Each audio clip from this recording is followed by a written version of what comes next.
So you're no longer the Master Chief, you're the newest member of a squad of orbital drop shock troopers. They're the mysterious soldiers with the untold tale. We talked a lot about how could we still take people out of one character, put them into the body of another character, and not confuse people.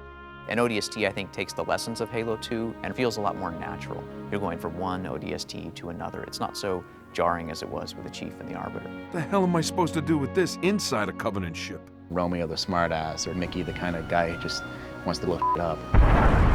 Allowing the player to step into the shoes of all of these different characters in the squad makes this a game about what happens to that squad. It's hard to create not just characters, but then give them a relationship. That's even tougher. Get this thing off of me! You've got Buck, who's the squad leader. He's the most hard-boiled, hard-bitten, seen everything, been everywhere, a little bit more cynical than the other soldiers, because he survived the longest. No! They're gonna burn this city and then glass the whole planet! Covenant bastard! This is like Reach all over again! Buck is the guy you want to be. You believe in him because he cares about his squad. All I care about now is getting my men out of this city. At the same time, he's distracted by this ex-girlfriend of his. Dare, she's an Oni operative. She takes over the squad. Replacements? This many years into the war, who isn't? At least they listen. To me. And they're not gonna like what they hear. He wants to do his mission right. He wants to save his squad. And this whole time, Dare is there kind of poking him in the ribs. I never thought I'd see you again. Yeah? Well, here I am. There's something to be said about using Nathan and Trisha, who are, really strong sci-fi actors. What we bring to the table is a lot of experience. A lot of spacefaring, a lot of changing trajectories, a lot of slip space ruptures. We know. Veronica definitely has balls. What was that for? Abandoning the mission. What mission? For me, it was about creating a credible history between the two of them. And by dipping into that history, I think that creates the relationship. Look, don't start about my job. We both agreed to end it. That was years ago, Veronica. I'm a little fuzzy on the details. We talked about what it would be like to suddenly be in the body of some other character who was just in the cinematic you just watched. Say again, Buck. You're breaking up. I said stay put. I'm on my way. And then actually hear his voice coming out of your body. We missed our LZ. This grid is packed with Covenant. Be careful. I appreciate the concern. We call them vignettes, and they're basically the last shot of a flashback cinematic, right before you take control of Dutch or take control of Buck.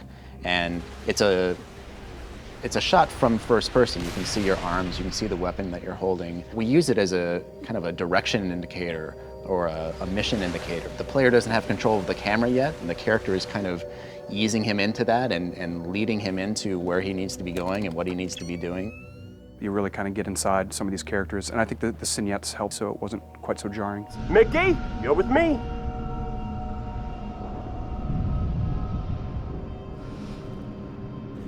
We often talked about the ODST as a kind of detective, lone gumshoe in the dark, mysterious city. Hey, let's drop one man that's not a Spartan on his own into a dangerous environment and let him really solve a mystery, let him find clues. We wanted to really get a different kind of Halo look and feel from what we've seen before. One of the cool challenges was how do we make the city of New Mombasa, in a way, a character in the game? Sound was critical in helping us really create that pacing and mood. We tried to make everything kind of quieter, especially when you were in the hub. We wanted the hub to be dark and rainy and have that film noir feel. There was a point halfway through the production where the programmer said, we can't implement rain in the engine. Maybe we don't actually have rain falling all over the place, but we have to have the feel of that rain is in the distance. It's raining in that environment because of the sound guys. We also switched the surface types on the ground to kind of have that wet, slappy footstep. As the thing started taking a life of its own, in no way did I want to hear any Halo music reused. It really deserved to have its own flavor from beginning to end.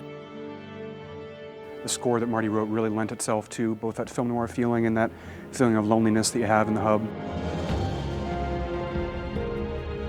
How do you make a difference musically from the daytime action scenes and always bring you back to the nighttime hub was a little bit of a challenge.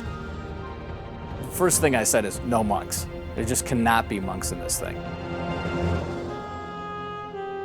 I knew I could use a solo saxophone, which has a really nice interaction with orchestral instruments. It's not something you normally hear with an orchestra.